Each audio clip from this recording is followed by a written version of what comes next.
Olá, muito gosto. Aqui é o Martes. Hoje nós vamos dar continuidade ao vídeo anterior, no qual falávamos sobre a diferença entre teoria do ponto de vista científico e teoria do ponto de vista do senso comum. A nossa missão neste vídeo é explicarmos o porquê que, apesar da teoria de evolução ser assim denominada, não é, como teoria, isto em nada afeta o seu caráter, o seu aspecto científico. E é importante que explicitemos isto porque muita gente tende a rejeitar explicações ou teorias científicas simplesmente pelo significado que elas dão aos termos utilizados. Vamos começar com uma pergunta muito simples.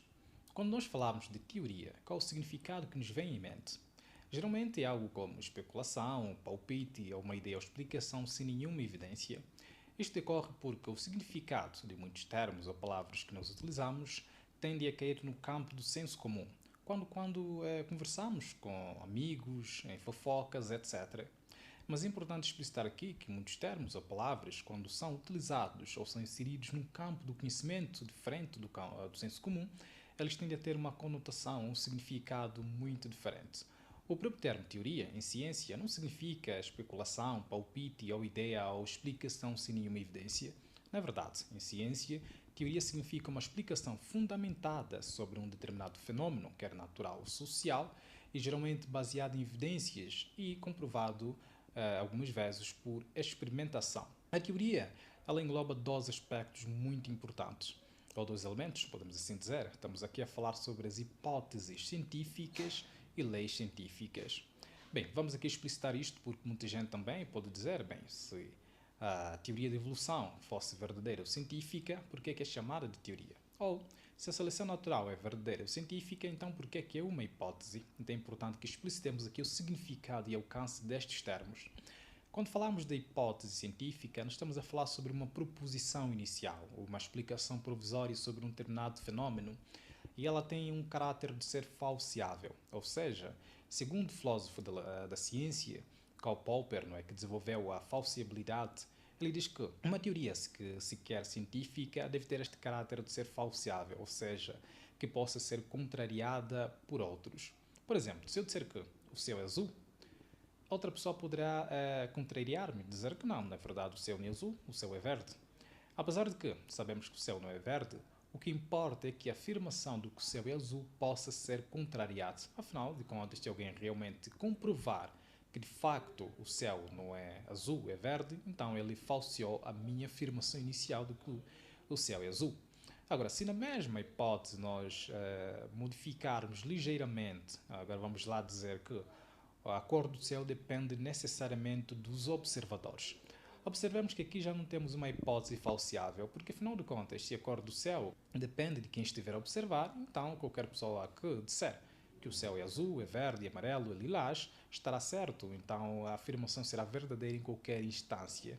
Logo, uma hipótese como esta, de que a cor do céu depende dos observadores, deixa de ser falseável. E se deixar de ser falseável, deixa de ser uma hipótese científica. Agora, o que é uma lei? Uma lei, digamos que é uma descrição concisa sobre um comportamento, uma padronização ou regularidade do mundo. E ela geralmente é feita em expressões matemáticas. Ou seja, uma lei é uma descrição concisa de um comportamento, de uma característica do mundo em termos de padronização ou regularização. E observei que aqui as leis não explicam o porquê que um determinado fenómeno ocorre, mas sim como. Por exemplo, se eu disser que dois corpos com massa X sob a condição Y atraem-se mutuamente, então esta será uma lei. E para quem é físico, não é, pelo menos entende um pouco sobre física, verá que este exemplo aqui cai na lei da gravidade de Newton. Já uma teoria é a unificação dessas hipóteses de leis, digamos que é a sistematização de várias hipóteses de leis para explicar de forma mais abrangente e fundamentada sobre um determinado fenómeno, quer seja natural ou social. Vamos aqui fazer uma contextualização no meu campo de atuação. Vamos falar sobre o campo do direito penal. Imaginemos que estamos diante de um caso de homicídio. Então podemos formular as seguintes hipóteses. Primeiro, o jardineiro matou o seu chefe. Esta é uma hipótese porque ela pode ser falseada. Alguém pode contrariar e dizer que não, na verdade não é o jardineiro.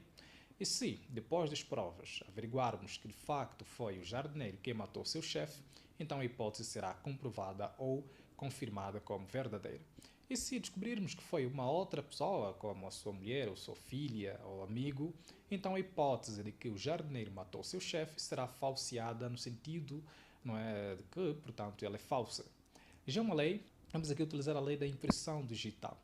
A ideia é que qualquer impressão digital encontrada numa arma de crime, como uma faca ensanguentada, implica dizer que a pessoa a quem estas impressões digitais pertencem esteve em contacto com a arma ou com a vítima, não é? No caso, o cadáver. Logo, temos aqui uma lei, mas a lei não nos diz o porquê da impressão digital estar ali. Por exemplo, não nos diz que a pessoa a quem esta impressão digital pertence tenha sido realmente o assassino do chefe. Afinal de contas, pode ser que a pessoa tenha vindo socorrer o chefe e pegou na arma e pegou também no seu corpo. Então, não implica dizer que necessariamente seja o assassino. Já a teoria, ela vem para unificar essas hipóteses e leis para chegar a uma conclusão. Por exemplo, no caso do jardineiro, não é, que temos a hipótese de que ele matou o seu chefe, podemos criar a seguinte teoria. Ele matou o seu chefe porque tinha muitas dívidas avultadas contra o seu chefe e matou-o para que este não pudesse cobrá-lo, visto que ele não teria capacidade econômica ou financeira para liquidar as suas dívidas. E pegou necessariamente na arma do crime para que pudesse jogá-la fora a fim de que não esta arma, não é, este objeto não o incriminasse. Então, temos aqui uma unificação da hipótese inicial, que é o jardineiro que matou seu chefe, e temos também a lei de que pegou na arma do crime, temos a teoria de que matou seu chefe porque queria que assim não o cobrasse sobre as dívidas que tem sobre ele e pegou na arma do crime para que pudesse jogá-lo a fim de não ser incriminado. Mas bem, o nosso vídeo aqui é sobre teoria da evolução. Como é que nós podemos fazer esta contextualização entre hipóteses, leis e teorias? Observemos que a teoria da evolução é uma explicação de como é que as espécies divergem. Sabemos muito bem que temos uma diversidade de espécies no nosso planeta Terra. Temos primatas, anfíbios, temos animais aquáticos e por aí vai. Isto implica dizer que a teoria da evolução deve explicar como e porquê há esta diversidade de espécies e ela vai basear-se em algumas hipóteses. Uma hipótese da própria seleção, da própria teoria de evolução é a seleção natural, não é, proposta pelo próprio Charles Darwin. O que é a seleção natural? A seleção natural é a ideia de que determinados organismos com características que lhes conferem vantagem em determinado ambiente tendem a sobreviver e a passar estas mesmas características aos seus descendentes. E com o passar do tempo, estes organismos poderão ser os mais comuns naquele ambiente ou população. Por exemplo, imagine que estejamos na selva e sabemos que as zebras são predadas pelos leões. Se no meio dessas zebras houver uma que tem uma característica, não é, que lhe confere maior velocidade, então implica dizer que ela vai conseguir fugir dos leões. E se ela conseguir fugir dos leões, ela vai reproduzir-se. E se ela se reproduzir, ela vai passar esta característica de ser rápida aos seus descendentes, aos seus filhos, às suas proles. E estes filhos também terão esta vantagem de poderem fugir dos leões e assim também passarem a mesma característica aos seus filhos. E com o passar do tempo, as zebras que são lentas vão ser mortas, não vão conseguir reproduzir, e se não se reproduzirem, não vão deixar descendentes, então somente os descendentes das zebras rápidas é que vão sobreviver. Então, teremos aqui pelo menos a seleção natural. Ora bem, e quanto à lei? A lei aqui podemos invocar a lei de Mendel, não é? De que determinados organismos têm características que passam também aos seus descendentes. Estamos aqui a falar dos alelos, tanto do pai quanto da mãe, como por exemplo a cor da pele, não é? A cor dos pelos das zebras, se for preta, castanha, etc. Então isto implica dizer que temos aqui uma lei de que um indivíduo vai sempre ter características ou do pai ou da mãe, a depender, portanto, das características que forem mais dominantes, se um for recessivo, etc. Mas isto são questões biológicas, que obviamente quem estiver interessado em saber mais sobre a teoria de evolução, sobre a seleção natural, possa vai estudar sobre isto e ver como é que os especialistas na matéria explicam sobre estas particularidades. Mas a nossa ideia aqui é mostrarmos que a evolução biológica ela também vai ter uma teoria que a explique. E esta teoria, obviamente, é a teoria da evolução biológica, a teoria não é, da síntese moderna. E é uma teoria no sentido que ela explica este fenómeno através de explicações bem fundamentadas, evidências, não é? E também com comprovações, melhor dizer, também comprovadas em experimentações laboratoriais, etc. Então, quando falamos de teoria científica, teoria de evolução, não estamos a dizer que é uma especulação, que é um palpite, que é uma ideia que não tem evidências. Não, na verdade estamos a dizer exatamente o contrário. De que é uma explicação robusta, fundamentada, baseada em evidências e que também é comprovada por meio de experimentação.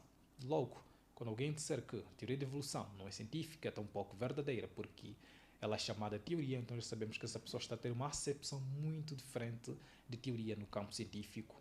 Então isto, se gostou deste vídeo, curta, deixe nos comentários alguma coisa que talvez não tenha ficado clara, para que nós possamos clarificar, ou alguma dúvida, não é?